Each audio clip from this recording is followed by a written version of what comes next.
Ladies and gentlemen, boys and girls, welcome back to the podcast and the YouTube channel. My name is Sal Vetri, and we have a final thoughts video for the NFL Week 12 slate. We'll be breaking down Draftkings, FanDraft, Fantasy Draft, all of that stuff in the DFS streets. Welcome, and before we get into it, if you are new, my name is indeed, like I said, Sal Vetri. This is my YouTube channel and podcast, and I do indeed cover daily fantasy sports in the NFL, NBA, WNBA, and the MLB streets. I appreciate you being here. If you get any value from this video or podcast, if you could hit that subscribe button on YouTube, the 5-star rate and review over on the podcast audio version helps me out a ton. You'll be entered into a raffle for 3 people to win a free entry into Fantasy Drafts contest, who are the sponsor of this Friday Final Thoughts show. What Fantasy Draft is doing is revolutionizing the way that, you play DFS by not allowing rake, not having the interest, if you want to call it that. And I mentioned on my NBA slate last night, instead of losing money on the NBA slate, I actually had a positive night due to the fact that I pay like a 1% fee in terms of a subscription package, or having no fee if you pay less than $100 a month, instead of playing the 10 to 15% rake and instead of being on the bubble and winning barely in a lot of tournaments and cash games. I ended up, well, that's what happened, but on Draftkings or FanDuel, I would have ended up losing. So you get those big swings in your night, and 10% makes a big difference in terms of the long run, staying alive to have those big binks in tournaments and just have fun playing DFS for a longer amount of time. So check out Fantasy Draft, linked up down below in the description. That is a tracking link. I will not make money directly off your clicks, but if enough people go over there from those clicks, and they do help me out, so if you want to hit them anyways, go ahead. Those clicks do help me out in terms of having sponsors on this channel to be able to do this content for free for all of you. So hit the subscribe button before we get into it. Linked up down below are my social medias. My Instagram account is Sal Vetri, and I do post stories over there for exclusive free content that I will open up, and only Instagram followers will be able to see about it. Some Easter eggs, open up NBA projections, an NFL piece of content, game-by-game notes, something like that, usually 1 or 2 times per week. So that is my Instagram, as well as my Twitter, at Sal Vetri DFS. I drop some informational, I think beneficial nuggets over there, as well as content updates on my Twitter platform. So let's get into this video. Again, exclusive content linked up down below on Patreon if you want more of my content projections, more podcast episodes, more live streams. Those are all over on Patreon. If you are interested, have any questions, you will be, all of them really, answered down below in the Patreon link. So this is a target offense sheet over my shoulder. Let's get into my interest. Our final thoughts. Again, we'll have a closing thoughts podcast Sunday morning to let you know exactly where I am with everything that I'm doing for this weekend. Stack updates. Obviously, there'll be some injuries that we have to account for come the weekend. All these notes are really not too important. I have game-by-game notes. Those are just early week notes if you're looking on the YouTube version. So let me blow this up a little bit more. Quarterback interest. There's not a ton that stand out all that much. And if you just look at the slate, there's not a lot of high totals. A lot of games in the 30s, low 40s. You have a couple games breaking free, and really those are the ones that I have interest in quarterbacks for the most part, and the rest of them are just default for really not being that many great quarterbacks on the slate due to a lot of good quarterbacks. You have the Packers and 49ers game being flexed to the night game. You have some great quarterbacks on bye. Monday Night Football game as well with some of the better quarterbacks that we've been rostering. So even on Thursday night, you have Deshaun Watson over there. So it's really difficult to have a nice slate when you don't have that many great offenses. And in general, this is probably the worst week of the NFL in terms of just having disgusting actual matchups, which leads to usually grosser and lower scoring fantasy outputs. But we shall see. So starting off with Matt Ryan against Tampa Bay. It's just a nice spot.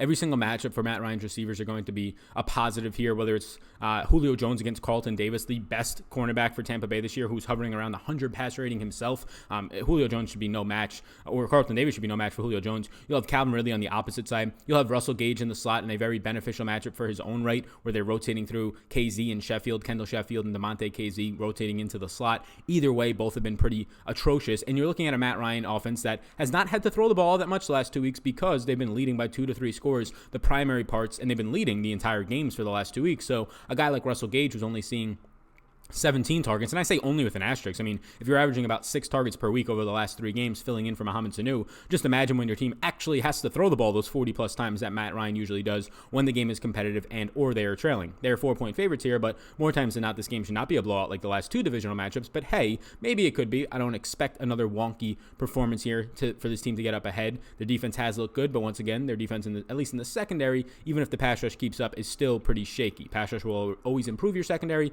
but still a bad secondary unit with a lot of bad players back there.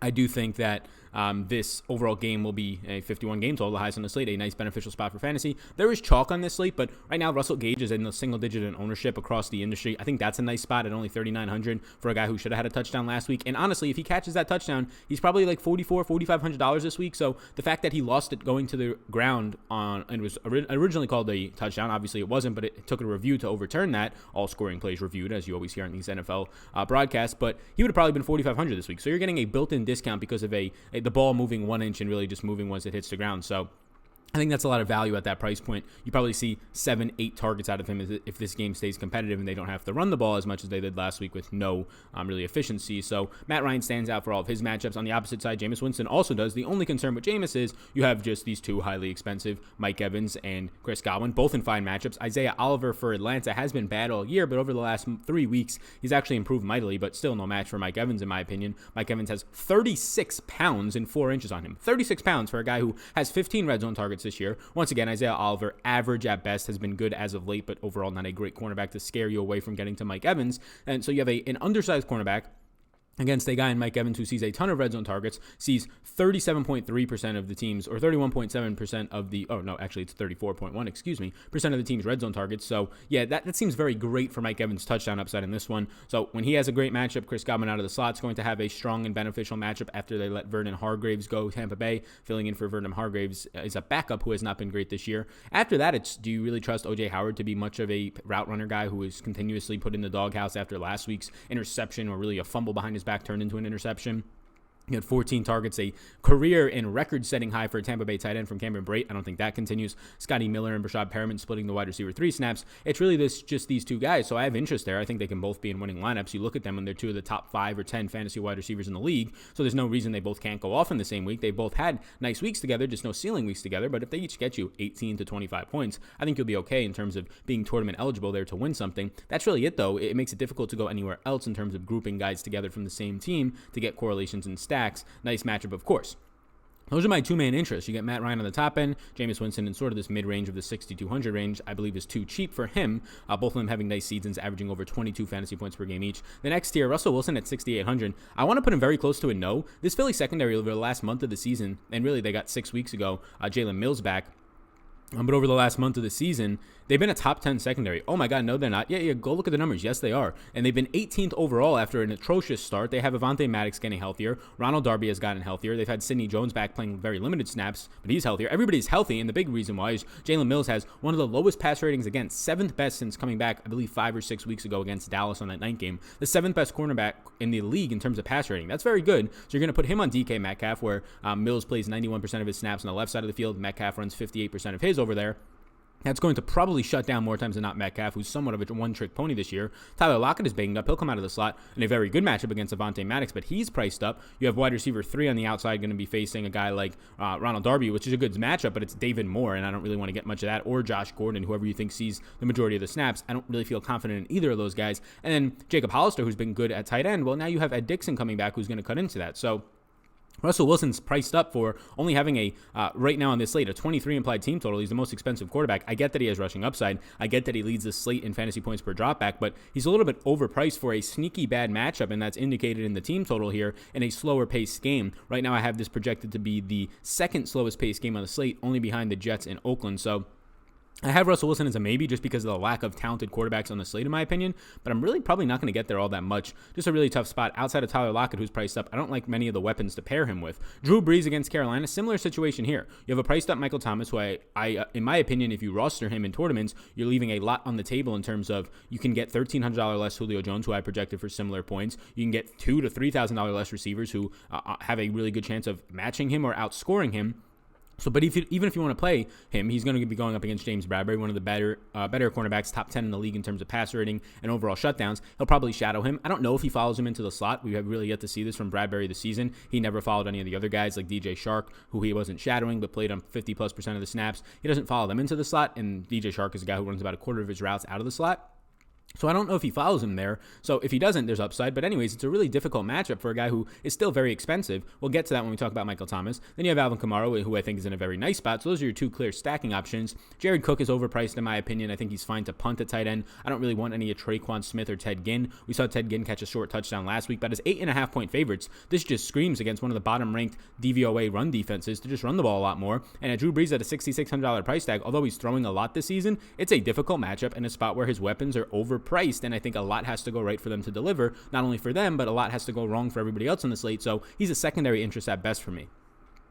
Baker Mayfield at 5,900, he probably leans more towards a no. He's more of a cash play against Miami for me if you just want to find a cheaper guy below 6K. He's not a priority. In tournaments, I really struggle to get here because they're 11-point favorites. Quarterbacks have done well against Miami this season, averaging over 22 fantasy points per game, but it's still a spot where they have two competent running backs now with Kareem Hunt back there. Obviously, Nick Chubb being the workhorse has had 47 carries over the last 2 weeks to Kareem Hunt's 10, the clear workhorse on the ground, although Hunt has caught 13 balls on 16 targets compared to Nick Chubb's just 2 receptions on 4 targets. So obviously, they have their own roles there. But Baker Mayfield, you're probably going to get more Jarvis Landry on the outside. Not great for Jarvis because Kareem Hunt has been playing 24% of his snaps out of the slot. Landry has seen a season-low 41.9% slot routes over the last 2 weeks because of Kareem Hunt being back, so that's not great. David Njoku might come back, which hurts Landry even more in the middle of the field, might actually hurt Kareem Hunt a little bit. I do like Njoku. I do like Odell this week, so if you did want to play a tournament stack, which as an 11-point favorite doesn't seem like the greatest idea, but they do have a 27.75 team implied total, one of the highest ones on the slate, tied with the Saints and right there with the Falcons. I do think if Njoku comes back, I like the Odell against Nick Needham, who was not torched last week on 11 targets, 5 catches, 84 yards, and a touchdown for John Brown against Nick Needham, the fill-in cornerback for Xavier Howard, who has been good until that matchup last week, where honestly 5 catches on 11 targets for 84 yards and a touchdown. It's not good. You'd rather him do better, but 11 targets in a game, at least he did not give up more than that, right? It was a middling outcome if he doesn't get in the end zone, Brown. So I think that's a nice matchup still for Odell. Odell and Njoku would be the stack that I go to there if Njoku is healthy, but it's nowhere near a priority. These last two guys are just, one of them actually is a Millie Maker type stack that a lot of people will probably be down on, and I understand why, but there's a couple things to point out in it that makes it a nice spot. And then the other one is just Jeff Driskel. So we'll start with Driskel. 5,500 seems like a nice cash play, but even then he's a low priority. 88 rushing yards in the last 2 weeks. He gets Washington, who Josh Norman on the left side of the field will have to face Kenny Golladay, and that's a great spot for Kenny Golladay. In Josh Norman, 133 pass rating against the season, 7 touchdowns allowed this season for Norman. That's not great. On the other side of the field, though, you'll get Marvin Jones against Quinn Dunbar, who's been the exact opposite, a very good cornerback. So Marvin Jones' upside is a little bit capped. It's really tough to want to get to Jeff Driskel in a stack. You probably run him naked if anything, but even then the upside's not there. He's more of a cash play if you want to find a cheap quarterback, and I really don't even like him in cash. I just think he's better than these other guys down here, like the Mason Rudolphs. Of the world, the Ryan Tannehills. I'm actually going to add one more quarterback as we do this on the fly. You can see on YouTube right there. Mitchell Trubisky at 5,100 against the Giants. Look, I don't love Mitch Trubisky. I have actually been on the record saying how bad he is this season in terms of throwing overthrows and stuff. But on a slate where there's not a lot of high total games, not a lot of competent quarterbacks starting for teams in at least decent price ranges, 5,100 for a guy with a 23.5 team implied total usually is not a great total for a slate, but on this slate that comes in tied as the 5th highest total, or 4th highest total or 6th highest, total on the slate. Terrible. He's a 6.5 point favorite, so I imagine they lean on the run more, but the Giants still have Grant Haley in the slot. They still have DeAndre Baker on the outside. Both been terrible. Janoris Jenkins, go look at his numbers over the last 4 or 5 weeks. He's one of the best, only allowing a passer rating of 7. If you have a pass rating right now, Richard Sherman leads the league with around a 41 pass rating. 7 pass rating is what we discovered, myself and Lofty. You can follow him on Twitter at Lofty_D on the Awesemo YouTube channel earlier today on a show. Absolutely unreal. I knew he was doing good. I didn't know he was doing that great. But you get Trubisky here who, look, his weapons are going to have a nice time. Allen Robinson against Janoris Jenkins. Jenkins has been better, but Robinson will move into the slot a lot. Taylor Gabriel has been playing huge snaps and running huge routes, and now he gets one of the worst cornerbacks in the league, bottom 5 so far this season in yards allowed and receptions and pass rating against in DeAndre Baker, and one of the worst slot cornerbacks in the league will go up against Anthony Miller. I don't think you see a ton of Anthony Miller this week since they are projected to be leading this game, but there is a sneaky stack option here in Millie Makers of a Allen Robinson, Mitchell Robinson plus Taylor Gabriel or Anthony Miller. I don't love it, but again, if you're trying to win a Millie Maker, it's one that kind of stands out to me as lower owned, cheaper, and some upside to it because of the matchup. Giants rank 30th in coverage, 26th in pass rush, or 28th in pass rush, so obviously bottom 5 in the league at generating pressure and covering receivers, so that's a little bit upside if you're looking for a decent stack. Nick Foles is the last stack here. No Malcolm Butler on IR. LaShawn Sims is filling in and will probably have to guard Chris Conley, who is going to be in a fantastic spot as a lower owned and lower price wide receiver. You get DJ Shark, still decent price, no ownership on him against Adoree Jackson, who is the best current Titans cornerback and probably even with Malcolm Butler in the best cornerback. at least on the outside with Logan Ryan in the slot. Look, I think it's a nice spot for a guy like Nick Foles. You get a nice receiver in obviously DJ Chark on the outside and Chris Conley. I think D.D. Westbrook in the slot is okay. You have a solid slot cornerback in Logan Ryan who's been targeted at a high volume this year, so the yardage numbers might look high, but he's just seeing a lot of targets against him.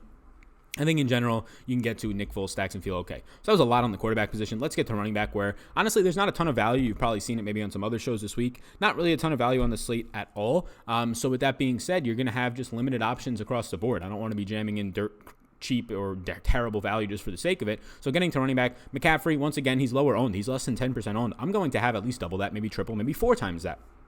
I get the fact that there's no standout value, but if you're somebody who looks at this stuff sharply and you maybe follow my Patreon stuff where I'm going to be going over on Sunday, my final thoughts, there is value to be found in the slate. We'll discuss some of it here. We'll discuss some of it as the week goes on based on injuries, but value to be found, especially when you're uncapping a Christian McCaffrey, a 30-point really floor. Last week his team scores 3 points. He has 30-plus points. He's averaging still 27 overall touches per week. I get that the Saints defense is good. I get that he only scored 7 and 21 points against the Tampa Bay defense. That was a lot better, in my opinion, than the Saints defense. Look, he's $10,500, and the fact that this guy is going to be single digits in ownership, I'm going to get to him. I think there's a lot of nice price mid-range running backs, and maybe a lot's a steep word to say. I think there's 2 or 3 mid-range price running backs that you can get to instead of rostering McCaffrey, but I also think you can get to McCaffrey in 1 or 2 of those guys because there's value at wide receiver. There's some value at running back, and then punting tight end seems like a play this week, and there's a ton of value there if you do punt to the 3K range of tight end. So McCaffrey stands out as one of the best, just an overall projected running backs. I have him over 5 points more than the next closest running back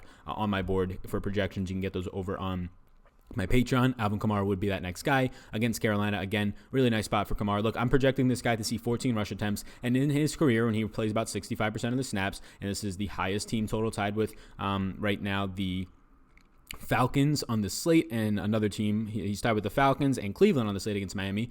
Highest team total, a guy that I'm going to project for 14 rush attempts and 4 to 5 receptions, 4.5, because when he plays 65% of the snaps, that's on average what he sees. And right there, you're getting 18.5 about on average touches for Alvin Kamara in this game. So let's just say 18 to 20 on average. That's really nice. You can't pass that up at 8,200 in this smash spot of a matchup, in my opinion, or at least you can't overlook it. The ownership seems okay on him. Le'Veon Bell has seen 67 touches total in the last 3 games. 67. I get that the snaps were down last week, but he still saw 20 touches after talking to his head coach and saying, hey, I want to touch the ball a little bit more than I have been. Again, these notes don't really matter here. These have changed since my early look on Tuesday, so we'll close that to get some of these spreads up.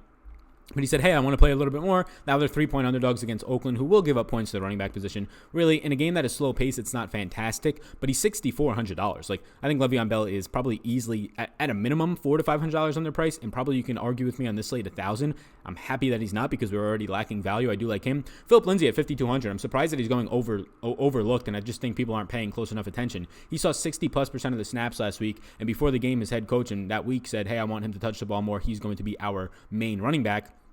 And for the first time all year, you got Royce Freeman, when healthy, playing less than 40% of the snaps in the 30% range. So he outtouched him 18-9 last week, and now he's at a 6-week low in price at $5,200 for Philip Lindsay. He's dirt cheap against a Buffalo team that struggles defending the run on the inside. He has a terrible team total because his quarterback's Brandon Allen at 16.75 team total. Game total is not great. The pace is slower in this one. He's a 4-point underdog, but this is a $5,200 running back on a slate where we're lacking value. He might be one of the best, if not the best, value running back on the board, and he's in the 5K range. That's how bad the value is in this slate, in my opinion. So, yeah, Philip Lindsay is a guy that I'm fine getting to. You probably get 3 to 4 receptions out of him on an average day here if he's going to see that many snaps. You probably get around 15, 16 rush attempts out of him if he's going to see that many snaps. So, you're telling me Philip Lindsay is going to touch the ball 18 times with a couple of receptions at $5,200 and no ownership, and there's upside for more now that his quarterback or his coach wants to play him more? Yeah, I do like that upside there for sure.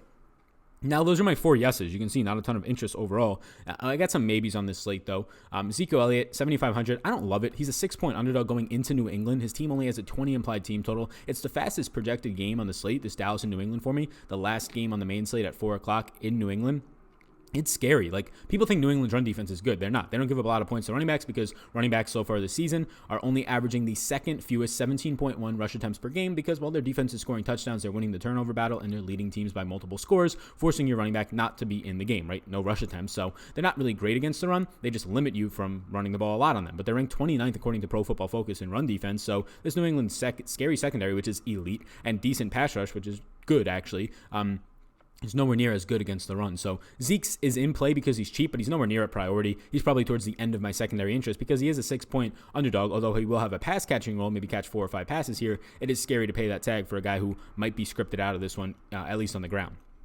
Nick Chubb at 8,100. I think the price point's a little steep here. Look, you're going to see no passing game role from him anymore because of Kareem Hunt's emergence here. He'll still touch the ball on the ground. Again, 47 touches over the last 2 weeks, 11 red zone opportunities to Kareem Hunt's just 1. I imagine Kareem Hunt is pretty much the James White of this offense. He's been in this slot on 11 out of his 45 routes run this year out of the last 2 weeks for Kareem Hunt. That's 24%. Then out of the backfield on the others, he's playing on the field with Chubb on some of those because he's running out of the slot. But Chubb is still holding a 75-80% snap count over the last 2 weeks. Again, getting all the goal line touches and getting a lot of volume against the Miami team that struggles, not really on a skill basis. They actually can stop the run. There's just overwhelming rush attempts against them that obviously some big runs are going to get broken. 11-point favorite here with the highest team total on the slate, tied with the Saints. It's obviously a nice spot for Chubb, but I prefer Kamara for $100 more. And then I prefer some other guys for a little bit less than Chubb, just at his price point of being a one-dimensional back. That said, though, I do like him. He's probably like my 5th or 6th running back interest this week. Leonard Fournette at 7,300, just way too cheap of a price point. I thought he was 7,900 earlier in the week. Look, a low team total. His offensive line has a minus 18% than average. It's not good. Matchup against the defensive line of the Texans, so not great. Already a bad offensive line with an adjusted line play of 3.79. One of the lower ones on the slate. Chubb faces the second highest 8-man boxes on the slate. So what you're going to get, or not Chubb, Fournette. So what you're going to get is, as usual, a lot of volume for Fournette, 20-plus touches. His head coach, after only giving him 15 touches last week, said we have to get him more touches. 15-plus touches, and this guy's been due for touchdown regression for 8 weeks now. I keep saying it, but oh my God, he just doesn't get in the end zone. I believe only 1 on the season. He's 7,300. You're going to get a lot of volume. You're probably going to get a lot of inefficiency. It might be a very stereotypical 18 to 20 carry game for Chubb, or I keep saying Chubb, for Fournette for like 75 yards, but he catches 4 or 5 balls for like 20 or 30, and if he finds the end zone, he'll be great at this price point. So he's definitely in play because of the volume. David Montgomery is a 6.5-point favorite against the Giants, who do have a better run defense than a pass defense and secondary and even pass rush, but that's not saying much. It's still not great. David Montgomery is also still not great, but as long as they're going to be leading in this game, you can imagine that Montgomery, who saw 70+% of the snaps back-to-back weeks when his team was leading and not getting games scripted out, you can imagine that he probably sees 16 to 18 overall touches, maybe catches a ball or 2. He's not great, but again, we're starving for value on the slate. I much prefer Phillip Lindsay, but then Montgomery is in question. These next 2 guys depend on each other. So Jordan Howard and Miles Sanders. Jordan Howard practiced in a limited capacity. If he plays, I have some interest in him at 4,800. Nowhere near as a lot, but he's a 2-point favorite against Seattle. Seattle has a top 10, right now ranked 9th run defense. So I don't love it, but before Jordan Howard's injury, he was seeing the far majority of the touches, averaging around 21 touches per game, and they said they wanted him to be the workhorse back and Sanders a change of pace type of guy. So if indeed Howard is in, I'll go back to his potentially 16 out of minimum, probably closer to 18 to 20 touches at 4,800, again, on a slate with no value. If Howard is out, then Miles Sanders is a great play at 5K. Relative to the slate as a favorite in this one. Once again, a 2-point favorite against Seattle. And he ran 37 routes last week as a running back out of the backfield, playing 85% of the snaps. Just wasn't utilized that great in terms of getting him the ball. Only 4 second-half touches. So Sanders is a guy that I would get to if Howard is out only. James White, look, I'm like the stereotypical or the person who screams out James White is just a really overpriced slot wide receiver who sees passes at the line of scrimmage. And he is. But if there was ever a week for him to see those 8 to 10 receptions, which then if he has 8 receptions for 70 yards, it's a good play. And if he gets in the end zone, it's a smash play. It would be this week. Him and Ben Watson should benefit the most from no Mohamed Sanu, Philip Dorsett still in the concussion protocol. Their wide receivers are probably going to be N'Keal Harry, who has only played 1 game because of injury, the rookie, on the left side against Byron Jones. Not a good matchup. They probably put Jacoby Myers in the slot if Dorsett misses and push Julian Edelman to the outside, which is worse for Julian Edelman. Jacoby Myers in the slot against Jordan Lewis is a terrible matchup for Jacoby Myers, and Edelman on the outside against Awuzie, the Cowboys' second outside cornerback opposite Byron Jones, has been average at best this season, so a really good matchup for Edelman still. Just him being on the outside is nowhere near being as in the slot, where it's a much more beneficial matchup for your catch percentage, your PPR, and your upside overall for a guy like Edelman. So you might get a lot more upside out of, you should, James White out of the backfield and Ben Watson. So White at 5,300 is in play for me. Nobody else stands out. I can't imagine that people are still at 15% ownership projected right now. People really want to play Brian Hill at an more expensive price point in a spot where, sure, he's still a favorite against the most daunting run defense in the league. Yeah, you guys are all donkeys. Once again, if you're going to roster Brian Hill this week, it's absolutely abysmal. I can't believe people were doing it last week at a 40% clip. Now people want to do it at almost a 20% clip once again. Crazy. I don't have much interest in Chris Carson at 6,700 against the Eagles. Run defense continues to be solid. He's an underdog here, and he's at high ownership. It's just not a spot that I really feel the need to get there for Chris Carson overall. These other guys really not standing out either. Kalen Ballage, no thank you. Wide receiver. We'll go through wide receiver now. Julio Jones stands out as the highest home wide receiver and my favorite wide receiver on the board. I have him over Michael Thomas right now. Some other guys, he's only 2 projected points behind Michael Thomas for $1,300 less and similar ownership. Give me Julio Jones against Carlton Davis. I don't really have to say too much about it. He's the clear stacking option at 8K with Matt Ryan. If you can afford it, get to it. Mike Evans, Chris Godwin up next for Tampa. I already talked about them. Obviously, I have interest if I have interest in Jameis. Seems like every week I have interest in Jameis and these guys. It's crazy where their pricing is now. They were in the 6K range, both of them, for a time being. Now you get them both in the 7K range for a couple weeks. But again, they're both averaging over 20 points per week. On this slate, outside of Michael Thomas, nobody has more points per game than Mike Evans. Nobody has more points per game right after that than Chris Godwin. They're number 2 and number 3 on this slate in fantasy points per game, only behind Michael Thomas. They're absolute studs, and I would be fine getting to both of them in a lineup in the fastest paced game on the slate. Odell against Nick Needham. Again, Needham gave up 5 receptions for 84 yards and a touchdown to John Brown last week. Odell has continued to be peppered with targets at 7K and right now middling to below average ownership. I'm fine with it. Allen Robinson against the Giants will be moved into the slot against Grant Haley some. Probably get a lot of Janoris Jenkins at 6,500. It's not a slam dunk play with Mitch Trubisky, and honestly, I'd rather have Chase Daniels back there throwing to Robinson, who threw to him 16 times so far this year and 29 times dating back to last year. And still a spot where Robinson is in play. I really like Russell Gage. 90 routes run in the last 3 games since taking over for Sanu. 17 targets, 13 receptions. Obviously had the drop touchdown last week. But again, if he catches that touchdown last week, this week in the slot, he probably ends up seeing a $4,400 or $4,500, at least a $4,200 price tag. So you're getting a built-in price discount of $3,900 only because he drops a touchdown. He's not going to do that as an NFL wide receiver that often. Playing the Mohamed Sanu role at a discounted price point. He's only 6% owned as I'm seeing right now. I do like Russell Gage.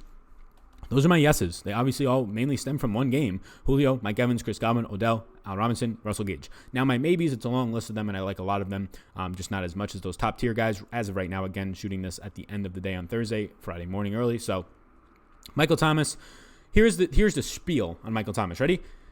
You want to play him in cash? Okay, I think it's not worth it. You want to play him in tournaments? Okay, I think it's not worth it. Why is it not worth it? Well, he's $9,300, and Julio is $1,300 cheaper, and I have him projected very closely. But here's the main reason why. Ready? Michael Thomas is probably, if he has a good week, I've been projected for around 25.5 fantasy points. And that's about what he's averaging on the year. It's just a coincidence that was that. It's not always, that's not just the projection that he has all year. It's not my projections. It just happens to be 25.6 to be exact. So what you get out of Michael Thomas is, clear my throat to make this statement, a guy who can score you 28 to 30 fantasy points and maybe on average scores around that 25 mark. Okay, well, there's about 20 other guys on this slate at wide receiver, if not more, that I think can score 20 to 25 to 30 fantasy points this week. And you might be saying, no, you're crazy, Sal. There's not 20 guys who can score 20 to 25 fantasy points. Yes, there is. Just start going down the list at wide receiver. Obviously, all the guys above 7K can, and right there's like 6 or 7. There's a ton of guys in the 6K range that can score, 120 yards and a touchdown on 6 receptions. That gives you the mid-20s in fantasy points with a bonus of 100 yards on Draftkings. There's guys in the 5K range that can do it. There's the Devontae Parkers that literally were doing it last week, right? Those types of players. So 20 to 25 that can do it, and they can do it with somewhat of ease. And for the people who want to make the argument, yeah, but he's the Christian McCaffrey of wide receiver. No, he's not, because Christian McCaffrey's opportunity cost is nowhere near as much. There is a ton of running back by committees in this league, so what you get is really only viably every single week, like 4, maybe 5 running backs that can score 30-plus fantasy points. That's it, and one of them is Christian McCaffrey. So even when McCaffrey, if he goes off, you don't need as many things to go wrong for you. Only a couple of guys, 2, 3, most weeks can score his 30-plus points and match him or score close enough to make him not needed. Whereas Michael Thomas, like last week, a guy in the mid-range at 6K, John Brown blows up, and you don't need Michael Thomas because a guy like John Brown goes off and 10% of the field has him, right?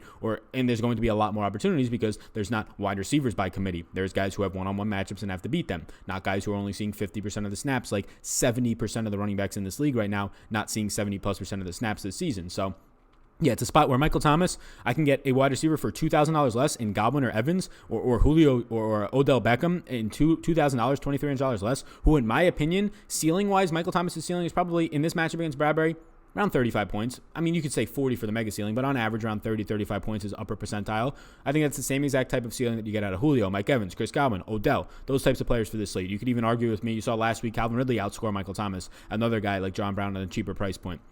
DJ Shark outscore him. There's so many guys in the mid-tier range that it's not worth paying a 9K plus price tag for a wide receiver. It's just not, especially when you don't have value on the slate. I had none of him last week. And I'm probably not going to have any of him this week. You might say that's a donkey move, but you have to take chances. You have to take risks. You really just can't play everybody. And when they're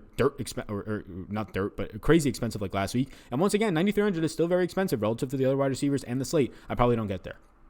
Tyler Lockett is still dealing with an injury, seems to be suiting up. Will have a very good matchup in the slot against Avonte Maddox. I think he's fine if you want to play him. He's just expensive. He's more expensive than really everybody except Julio Jones and Michael Thomas on this slate. I think it's probably close to being right. He should be somewhere around the price point of Evans and Godwin, which he is. So I think 72, 73 is probably a better tag on him. You might be overpaying for a guy who's coming off an injury and a slower paced game. Again, the third slowest paced game on the slate, but I think he's fine. Calvin Ridley, his price tag is up. I prefer Julio for more expensive, and I prefer Russell Gage for a lot cheaper and lower ownership. But really at 6,500, another really good matchup on the outside against Tampa. Kenny Golladay, I think he's a sneaky play, only 1% owned right now. Look, I don't trust Jeff Driskel, but I think I trust him enough to get his wide receivers the ball. 2 weeks ago, he had a crazy touchdown catch for Kenny Golladay on a push-off. Last week, Marvin Jones has 2 touchdowns. Jeff Driskel keeps the drives alive with his legs. It's on a spot that I think is a smash spot. If I get 5% of him, 10% at most, I think it's an okay leverage spot. DJ Shark against Adore Jackson and LaShawn Sims on the outside, primarily probably Adore Jackson for 65 to 70+% of that game. Another nice spot, especially since I mentioned some interest in stacking Nick Foles on a lower end here. Golden Tate, the only guy for the Giants that I want. Sterling Shepard likely to return, which hurts Darius Slayton's overall upside. Shepard on the outside still isn't a great play. If there's no Evan Ingram as it's trending that way, Golden Tate once again in the middle of the field in the slot against Buster Skrine is a good matchup. Skrine has been good this year, but he's also faced Geronimo Allison, Trey Quinn, Denny Amendola. He's terrible. Austin Carr for the Saints. These terrible slot wide receivers, Golden Tate would be the best one he's faced so far this year. James Washington and or Deontay Johnson. It seems like Juju's going to miss. Deontay Johnson practiced limited last night or yesterday and practice on Thursday and Wednesday, so keep an eye on this. I prefer Deontay Johnson if he starts, but they're both at 5,100 for Johnson, 5,000 for Washington or James Washington against the Bengals. Neither of them are priorities, but they're appropriately priced guys in really good spots at wide receiver. Taylor Gabriel against DeAndre Baker for most of the game at 4,200. I think he's in a nice spot. I don't have Chris Conley on this list, but he's also 4,100 in a nice spot of his own on the outside as well against LaShawn Sims. N'Keal Harry, Isaiah McKenzie, and Tim Patrick are the below, really the dirt cheap guys that I think have some upside. N'Keal Harry at 3,300, it's not great, but you would hope that a nice offense and a nicely coached offense with Tom Brady at the helm can get him the ball with no Mohamed Sanu and probably no Philip Dorsett dealing with a concussion still. But that being said, you'll probably see a lot of Byron Jones, which is a brutal spot for a rookie. Isaiah McKenzie is not a high upside player, but he will not have to face Chris Harris Jr. as John Brown will, so he'll have a better matchup at 3,200, more of a Millie Maker type play. And Tim Patrick, $3,000 flat, caught 4 balls for 77 yards. And no touchdowns on 8 targets last week, played 70+% of the snaps. Now will not have to face Tre'Davious White as his counterpart, second year pro at this point, sophomore campaign for Cortland Sutton will have to face Tre'Davious White. Flat min for Tim Patrick. It's a punt type of a play on a slate where we're lacking value. I think it's okay. Julian Edelman became a no for me because as of right now, if you get no Philip Dorsett, I won't have as much interest in Edelman. And this seems odd, but if Philip Dorsett is in, I have more interest because then you'll have Julian Edelman going to the outside more, which limits his upside at his price point, in my opinion. If Dorsett is in, Dorsett will be on the outside with N'Keal Henry. And then you'll get, or N'Keal Harry, and then you'll get Edelman in the slot more, which is a tougher matchup against Jordan Lewis. So either way, I don't really have much interest at the price point, but it's better if he's in the slot. Leads the league in red zone targets at 18. Other guys that I'll break through, Amari Cooper against the second best only to Richard Sherman in terms of pass rating allowed this season is Stephon Gilmore. I don't want that. DJ Moore against Marshawn Lattimore. If he returns, I don't really want all of that. Jarvis Landry, my concerns are that he'll play more on the outside like he has the last 2 weeks because of Kareem Hunt's emergence in the slot, as well as David Njoku's potential return. At a steep price point, I probably want 0% Landry, even though he's 10% owned right now. DK Metcalf on the outside against a returned and rejuvenated Eagles secondary because of Jalen Mills. He'll face Mills, not a good spot. So Crowder, people want to keep telling me Crowder's fantastic. He's overpriced. He's at a career high price point ever on DraftKings, $6,200.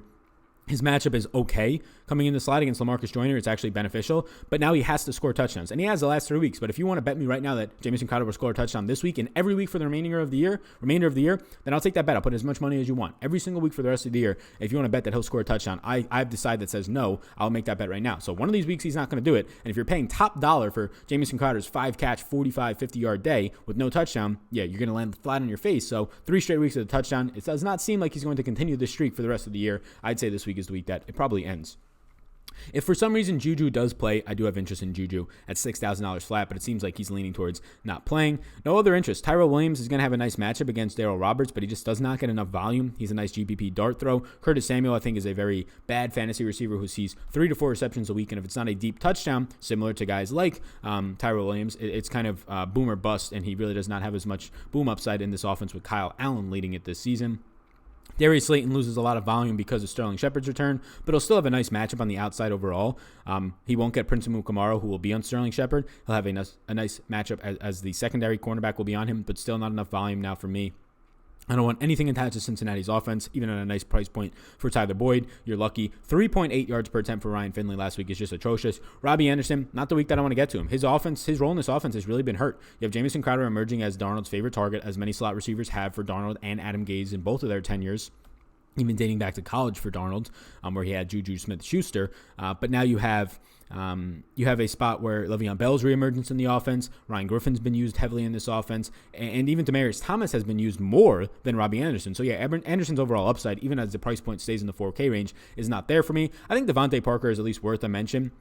He'll see all the targets, but he got half of his yardage or about that on a route last week where Tre'Davious White fell, so it wasn't as good of a week as it actually seemed for him. His price point's up to $5,200 against Cleveland and Denzel Ward, who has not been great this year, but not a spot I feel the need to go out of my way to target. And that's really about it. I know you have all these Hunter Renfrow, Danny Amendola, Cole Beasley type of slot receivers. If I had to pick one, it would be Hunter Renfrow against the Jets. Actually, no, it wouldn't. And Brian Poole's been very good in the slot against the Jets. It would be none of these guys. Maybe Cole Beasley at $4,400. I just don't think there's enough upside. Corey Davis returning against A.J. Boye. He's not a great spot. Auden Tate, track his status, but still not a good spot. Took a nasty hit. I think Chris Conley, who's somebody I mentioned, he's going to be a maybe for me in a really nice matchup against LaShawn Sims. I don't hate the Chris Conley, DJ Shark, Nick Foles stacks, but again, me saying that does not mean it's a priority. It'd probably come in as like a 6th or 7th owned stack. So let's get the tight end, close this out. Tight end is gross this week. If you're still listening, hit the subscribe button. Really do appreciate it. We will be live on Sunday at 11 a.m. East Coast time for an hour taking your Q&A questions, any type of fantasy, DFS-related, season-long, cash, tournaments, whatever it is. And also, hit the 5-star rate and review on the podcast. Does help me out there as well. Follow me on Twitter at SalVetcherDFS and head over to Instagram and follow me there for exclusive content, leaks, and free content over there. Tight end's gross.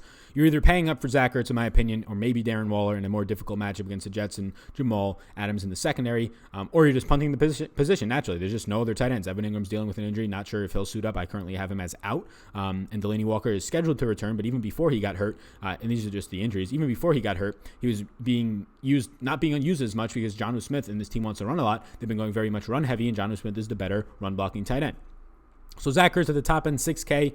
It's a steep price point to pay. He's by far the best tight end on the slate, in my opinion. Way more than Darren Waller. He'll just see more volume. He sees more yards per target. He has a nice red zone role. If you want to pay for him, I think you can. It's just a tough week for me to want to pay for him because I'm going to be paying up at other positions. So I'm probably punting tight end. So those options for me are Vance McDonald and Ben Watson stand out as the best punt tight ends.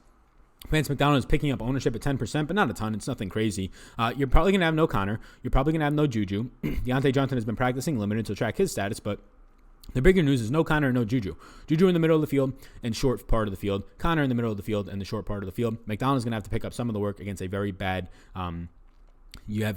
Cincinnati secondary. And I like Ben Watson a lot here. Look, again, no Mohamed Sanu. Potentially and probably no Philip Dorsett. Jacoby Myers and N'Keal Harry, guys who are, I believe, both rookies, are going to be playing this a lot of the snaps if you get no Dorsett. Edelman on the outside, James White out of the backfield, like we mentioned earlier, should have a bump up here. But then $3,100 Ben Watson, I think, is a nice punt option who actually has and has been consistent. Again, the fastest paced game on the slate with a 26 implied team total. I do like that.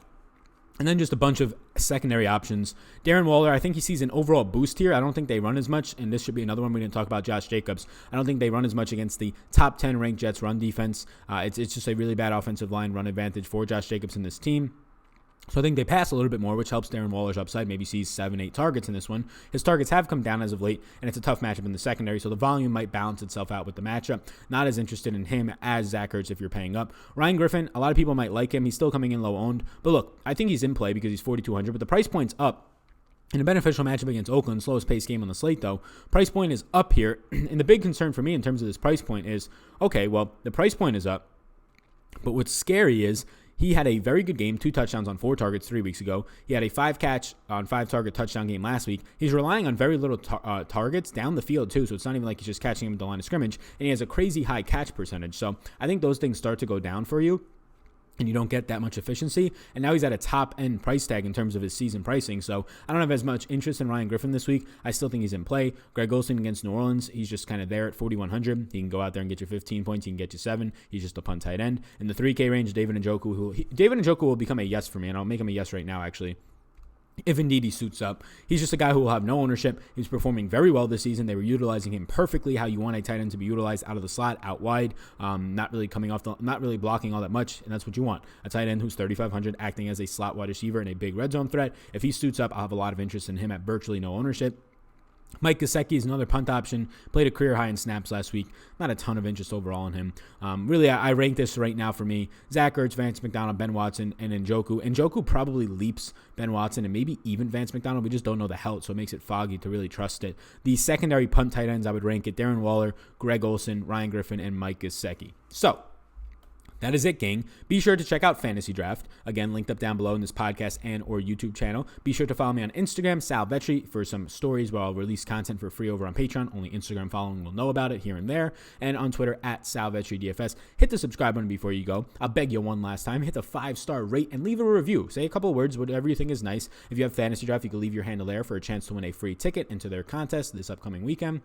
And again, linked up down below are those social medias and my Patreon exclusive content. If you want to check that out, it is linked below. I put about 25 hours per week into NFL content over on Patreon, and about every single day I spend a couple hours doing NBA projections. So it's probably somewhere around 35 hours a week put into Patreon as opposed to 10 to 15 of free content on YouTube. So if you like my stuff, if you think it's valuable to you or it is helping you, there's even more, double to triple, going out on Patreon every single week in terms of the efforts I put in from both podcasts, live streams, game-by-game notes for some NBA stuff, game-by-game notes and projections for the NFL, lots of other stuff. So be sure to check that out. Linked up down below. My name is Sal. You all friggin' rock. I hope you have a great rest of your week, and I hope you have a great week 12. I will see you all on the live stream on Sunday morning, and I will see you all, you Patreons, tomorrow, live stream Saturday. Peace out, gang. Thanks for tuning in, and I hope you enjoyed that video. Above my head, if you're not already subscribed to this channel, I do ask you if you can please hit that subscribe button. Helps me out a good amount to reach more people. You can also follow me on Twitter. That's over there. Right in the corner is my @SalVetriDFS Twitter. And then above, you'll find my Patreon link. You can click on that if you want more exclusive content for me. Or a video is going to pop up, so why don't you check that one out as well. I think it's going to be beneficial for you. Thank you so much again for tuning in, and I hope you have a fantastic rest of your day.